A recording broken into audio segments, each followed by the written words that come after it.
నిన్న దాకా మొన్న ఆర్టీసీ డ్రైవర్ గారు నర్సంపేటలో చనిపోయింది. ఆడ చనిపోతే ఇలా బీఆర్ఎస్ పార్టీకి సంబంధించిన మాజీ హోంమంత్రి అయిన సబితా ఇంద్రారెడ్డి గారిని అరెస్ట్ చేస్తారు, మాజీ మంత్రి అయిన దయాకర్ రావు గారిని అరెస్ట్ చేస్తారు, మాజీ ఎమ్మెల్యే అయిన సుదర్శన్ రెడ్డి గారిని అరెస్ట్ చేస్తారు, మాజీ పార్లమెంట్ సభ్యుడైన వినోద్ కుమార్ గారిని అరెస్ట్ చేస్తారు. మరి బండి సంజయ్ గారిని ఎందుకు అరెస్ట్ చేయరు? బండి సంజయ్ గారికి పోలీస్ ఎస్కార్ట్లు పైలట్లు ఇచ్చి మరి ఆడికి తీసుకుపోయారు. మరి మిమ్మల్ని ఎందుకు అరెస్ట్ చేయలే? ఇక్కడ బీఆర్ఎస్ పార్టీ మాజీ మంత్రులని, శాసనసభ్యులని, మాజీ ఎంపీలని మళ్ళీ మీరు అరెస్ట్ చేసినప్పుడు బండి సంజయ్ గారు మిమ్మల్ని ఎందుకు రేవంత్ రెడ్డి గారు అరెస్ట్ చేయలేదు? ఎందుకంటే క్లియర్ గా తెలుసు ఆడికి టీఆర్ఎస్ వాళ్ళు, బీఆర్ఎస్ పార్టీ వాళ్ళు ఆడికి పోతే ఆడ గొడవ అవుతుంది, ఆడ ప్రజలు స్వాగతం పడుతుంది. బండి సంజయ్ గారు కాబట్టి రేవంత్ రెడ్డి బండి సంజయ్ ఒకటే కాబట్టి ఆడ గొడవ కాదని తెలుసు కాబట్టి బండి సంజయ్ గారిని పైలట్ ఇచ్చి పంపించినా? మరి ఇది మ్యాచ్ ఫిక్సింగ్ కాదా? ఇది ఎగ్జాంపుల్ కాదా? దీనికి మీరు జవాబు చెప్పరా? అరే ఏం మాటలండి, అసలు ఏం అభివృద్ధి చేసినావు? చలో నువ్వు అంటావా ఏం అభివృద్ధి చేసినావని? దాన్ని మేము మా కేటీఆర్ గారు వస్తారు కరీంనగర్ జిల్లాలో నీకు సంబంధించిన ఏ సెగ్మెంట్లలో బీఆర్ఎస్ పార్టీ కేసీఆర్ గారు ఏం అభివృద్ధి చేసినో మేము పెడతాము. నువ్వేం అభివృద్ధి చేసినావు నువ్వు పెట్టు కరీంనగర్ ప్రజల ముంగట. అది వేములవాడలో ఏం చేసినావో చెప్పు, మేమేం చేసినామో చెప్తాం. సిరిసిల్ల నువ్వేం చేసినావో చెప్పు, మేమేం చేసినామో చెప్తాం. కరీంనగర్ నువ్వేం చేసినావో చెప్పు, మేమేం చేసినావో చెప్తాం. చొప్పదండిలో నువ్వేం చేసినావో చెప్పు, మేమేం చేసినావో చెప్తాం. మానకొండలో నువ్వేం చేసినావో చెప్పు, మేమేం చేసినావో చెప్తాం. హుజరాబాద్ లో నువ్వేం చేసినావో చెప్పు, మేమేం చేసినావో చెప్తాం. ఇలా మా హుస్నాబాద్ లో నువ్వేం చేసినావో చెప్పు, మేమేమో చేసినావో చెప్తాం. సవాల్ దీని మీద మాట్లాడు. అభివృద్ధి మీద మీరు చేసింది ఏంటిది? కానీ మీరు ఈ విధంగా కేటీఆర్ గారి మీద మాట్లాడడం చాలా చాలా బాధాకరం అనేది నేను తెలియజేస్తా ఉన్నాను. దీన్ని మాత్రం మేము తీవ్రంగా ఖండిస్తా ఉన్నాం. మీరు ఇదే విధంగా మీరు మాట్లాడితే మాత్రం ఇది ఇంకా రేపు మీరు ఈ విధంగా మాట్లాడితే మా బీఆర్ఎస్ పార్టీ కార్యకర్తలు కూడా ఇష్టం వచ్చినట్టు మాట్లాడతాము. మీరు గౌరవం ఇచ్చి మాట్లాడితే, రెస్పెక్ట్ ఇచ్చి మాట్లాడితే మేము రెస్పెక్ట్ ఇచ్చి మాట్లాడతాం. ఈడ కేటీఆర్ గారు వచ్చి ఇదే ప్లేస్ లో ఇక్కడ కూర్చొని పరామర్శించి వాళ్ళకి ధైర్యం చెప్పి, కరీంనగర్ ప్రజలారా ఎవరు అధైర్యపడకండి, మీకు ఖచ్చితంగా మీ పక్షాన మేము ఉంటాము. ఇలా ఏందండి, ఇలా వాస్తవంగా నేను అడుగుతా ఉన్నాను. ఇలా ఇక్కడ కరీంనగర్ లో ఉన్న సిపి గురించి ఈ చాతగాని దద్దమ్మ ఈ సిపి ఇలా నిద్రమైన ఇలా గుర్రాల పండ్లు తోముతున్న ఈ సిపి ఏమి పీక్తున్నాడు అని నేను ఆనాడు అసెంబ్లీ సాక్షిగా సిపి గారి మీద నేను చెప్పింది వాస్తవం కాదా? ఇదే సిపి గారి మీద నేను చెప్పింది ఫ్యాక్ట్ కాదా? కరీంనగర్ ప్రజలు ఇబ్బంది పడతారు, లా అండ్ ఆర్డర్ అనేది తప్పుతా ఉంది అని నేను సిపి గారి గురించి అసెంబ్లీ సాక్షిగా కేసీఆర్ గారి నాయకత్వంలో నేను చెప్పింది వాస్తవం. ఇలా అయిందా కాలేదా? ఇలా ఆనాడు మీరు ఈ పోలీసింగ్ మీద ఏం నడుస్తుంది అని అప్రమత్తమై రేవంత్ రెడ్డి గారు తనే ముఖ్యమంత్రి ఉన్నాడు, హోమ్ మినిస్టర్ గా ఉన్నాడు. ఇలా ఈడ కేవలం సిపి గారు జల్సాకు మాత్రమే చేస్తా ఉన్నాడు. ఇలా ఖచ్చితంగా ఇలా గాడి తప్పుతా ఉన్నదని నేను చెప్పింది వాస్తవం. ఇలా వాస్తవం కాలేదా? నెల రోజుల లోపలనే ఇలా ఏం చేస్తుండే సిపి అని నేను అడుగుతా ఉన్నాను. ఇలా 2 టౌన్ ఉన్న సిఏ గారు లా అండ్ ఆర్డర్ ఉన్నదా లేదా? ఏం చేస్తున్నారు? ఇప్పటిదాకా ఈ ప్రభుత్వము ఎందుకు వాళ్ళ నలుగురిని, ఆ దొంగలకు వచ్చిన 5గురిని మీరు ఎందుకు పట్టుకోలేదు? ఇలా కరీంనగర్ నుంచి ధర్మపురి వరకు పోయినాడు. ఇలా బైక్ మీద కరీంనగర్ నుంచి ధర్మపురి వరకు పోవాలంటే ఇలా తప్పకుండా ఇలా 2 గంటల టైం పడుతుంది. ఇలా ఇన్సిడెంట్ అయింది, మీ ప్రెస్ మిత్రులు అందరూ ఉన్నారు.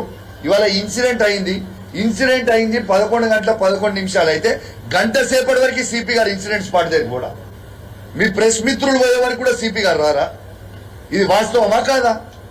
ఇలా కూతవేటి దూరంలో సిపి గారి ఆఫీస్ ఉంటుంది, కూతవేటి దూరంలో సిపి గారి ఇల్లు ఉంటుంది. ఇలా ఇన్సిడెంట్ అవుతుంది, ఇలా ఇన్సిడెంట్ అవుతుంది. ఎగ్జాక్ట్లీ సిగ్గుచేటు ఇలా ఈ ప్రభుత్వాన్ని సిపి గారు ఇలా కోర్టుకి ఆపోజిట్, ఎగ్జాక్ట్లీ ఆపోజిట్. యాక్చువల్ గా జడ్జి గారు ఉంటలేరు కానీ, లేకుంటే జడ్జి గారి ఇల్లు ఫైరింగ్ అయిన జస్ట్ ఆపోజిట్ ఉన్నది జడ్జి గారి ఇల్లు. అది ఈజ్ ఇట్ నాట్ ట్రూ? ఇలా విఐపి జోన్ ఇది. ఆ జోన్ లో ఫైరింగ్ అయితే 4 రోజులు అయితే ఇవాళకి 4th డే. దొంగల్ని ఎందుకు పట్టుకోలేకపోతుంది? అసలు ఇంటర్సెప్టార్ అనేది వెహికల్స్ అనేది ఎందుకు తీసేసింది ఈ ప్రభుత్వం?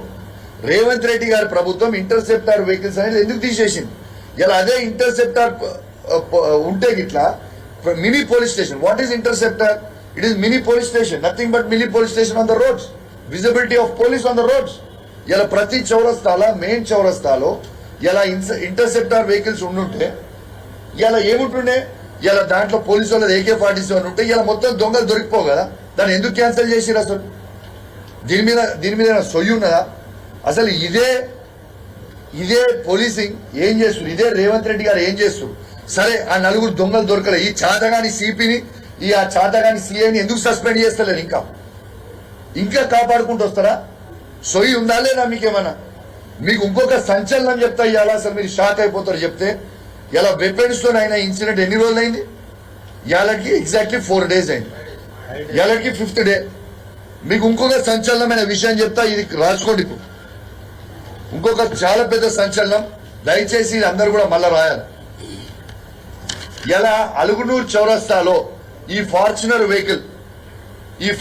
వెహికల్ యూపీ బండి UP 16 BC 2900.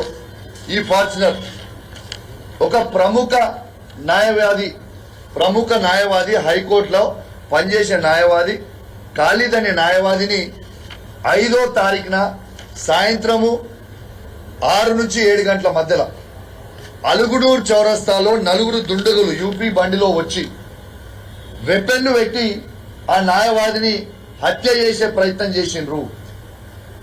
అలుగునూరు చౌరస్తాలో ఏమి నడుస్తుంది? ఏంది ఇది అసలు? ఇది 5th రోజు.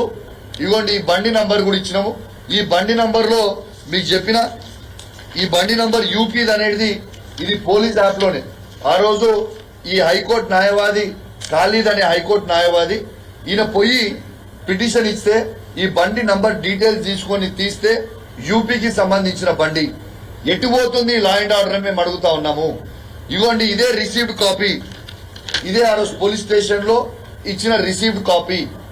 అసలు లా అండ్ ఆర్డర్ కరీంనగర్ జిల్లాలో ఉందా లేదా అని నేను అడుగుతా ఉన్నాను. దీంతో పాటు ఆ పిటిషనర్ హైకోర్టు న్యాయవాది ఇక్కడ ఆయన పని చేసుకొని ఏదో పనికి వచ్చిండు, కోర్టులో వాదన చేసుకొని పోతున్న సందర్భంలో అలుగునూరు చౌరస్తా దగ్గర వెపన్స్ పెట్టి బెదిరిస్తే తను పిటిషన్ లో వెపన్స్ తోని బెదిరించిరు అని పిటిషన్ ఇస్తే ఇదే పోలీసు వాళ్ళు ఆ హైకోర్టు న్యాయవాది మీద ప్రెషర్ పెట్టి, ఇదే పోలీసు వాళ్ళందరూ అది సిపి కావచ్చు, అక్కడ స్థానికంగా ఉన్న పోలీసు వాళ్ళు ప్రెషర్ పెట్టి మీరు వెపన్స్ అనే వర్డ్ అనేది మీరు దయచేసి యూజ్ చేయొద్దు, ఈ వెపన్స్ వర్డ్ అనేది మీరు యూజ్ చేస్తే మీ పిటిషన్ తీసుకోము అని వారిని బెదిరిస్తే వారు పిటిషన్ ఇచ్చిపోయిన తర్వాత ఇలా హైకోర్టు న్యాయవాది ఇలా హైకోర్టులో వేసిండు. ఏమనేసిండు? నేను ఈ పిటిషన్ నన్ను వెపన్స్ తో బెదిరించిండ్రు అనేది నేను పిటిషన్ ఇస్తే పోలీసు వాళ్ళు నన్ను ఇయ్యనియలేదు అని ఇలా హైకోర్టులో పిటిషన్ వేసిండు ఆ న్యాయవాది. సిగ్గు, శరము, లజ్జ, మానం ఉన్నదా అని అడుగుతా ఉన్నాడు. ఇది తెలంగాణ రాష్ట్రంలో అసలు లా అండ్ ఆర్డర్ ఎటుపోతుంది? మొత్తం గాడి తప్పుతుంది. ఇదేమైనా బీహార్, తెలంగాణ రాష్ట్రంలో ఒక బీహార్గా ఒక యూపీగా మారుస్తా ఉన్నారా? ఇలా ప్రశాంతంగా ఉన్న కరీంనగర్ లో ఏమి చేస్తా ఉన్నారు? ఈ వెపన్స్ ఏంది? గన్ కల్చర్ ఏంది? ఎగ్జాక్ట్లీ 5 days బ్యాక్, ఎగ్జాక్ట్లీ ఇక్కడ నుంచి 5 days బ్యాక్ వెపన్స్ తోని PMJ జ్యువెలర్స్ లో ఫైరింగ్ అవుతుంది. మళ్ళా ఎగ్జాక్ట్లీ 3 రోజులు అయిపోయిన తర్వాత వెపన్ తోని బెదిరియడం ఏందండి? అసలు ఏం జరుగుతుంది కరీంనగర్ లో? ఏం జరుగుతుంది? ఈ యూపీఓలు వచ్చుడేంది, బీఆర్ఓలు వచ్చుడేంది, వెపన్లు పెట్టుడేంది, డైరెక్ట్ గా బెదిరియడం ఏంటిది? దానికి పోలీసు ఏమైనా గడ్డి బీక్తుందా అని మేము అడుగుతా ఉన్నాం. ఇంకా కూడా రేవంత్ రెడ్డి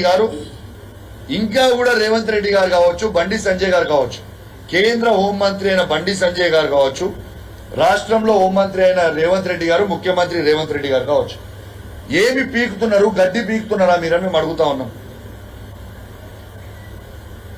గుర్రాల పన్ను దోపుతున్నారా అని అడుగుతా ఉన్నాం. ఏం నడుస్తుంది కరీంనగర్? అసలు నాకు చాలా షాకింగ్ గా ఉన్నది, నిజంగా భయంగా ఉంది. ఏం పోతుంది, ఎటు పోతుంది అసలు మన లా అండ్ ఆర్డర్ అనేది? ఎటు పోతుంది? దీని మీద మాట్లాడండి. అసలు ఒక ప్రముఖ హైకోర్టు న్యాయవాది ఖాళీద్ అనే పేరు, చాలా పెద్ద న్యాయవాది అయినా, మామూలు మనిషి కాదైనా, 1 of the senior counsels హైకోర్టులో వెపన్లు పెట్టి యూపీ నుంచి వచ్చి చంపేస్తామని కరీంనగర్ నడ్డుబొడ్డున మొన్న ఫైరింగ్ అవుతుంది, అలుగునూరు చౌరస్తాలో ఇది అవుతుంటే వీళ్ళు ఏం చేస్తున్నారు? మరి ఇది అయిన ఇన్సిడెంట్ ని ఇప్పటిదాకా సిపి గారు ప్రెస్ మీట్ పెట్టి ఎందుకో చెప్పలేదు? నేను ఇవాళ ఖచ్చితంగా మా కేసీఆర్ గారి నాయకత్వంలో బీఆర్ఎస్ పార్టీ పక్షాన్ని డిమాండ్ చేస్తా ఉన్నాను. ఆ దొంగల్ని ఇప్పటిదాకా ఎందుకు పట్టుకోలేదు అని మేము అడుగుతా ఉన్నాం. ఇలా దొంగల్ని ఇప్పటిదాకా పట్టుకోకుండా రాష్ట్రం దాటించినందుకు చేసినట్టు లా అండ్ ఆర్డర్ టోటల్ గాడి తప్పినందుకు ఖచ్చితంగా సిపి గారిని సస్పెండ్ చేయాలి. ఇలా కరీంనగర్ 2 టౌన్ సిఏ గారిని సస్పెండ్ చేయాలి. వెంటనే కొత్త ఆఫీసర్లను ఇక్కడ నియమించాలి. ఖచ్చితంగా ఈ దొంగల్ని పట్టుకోవాలి.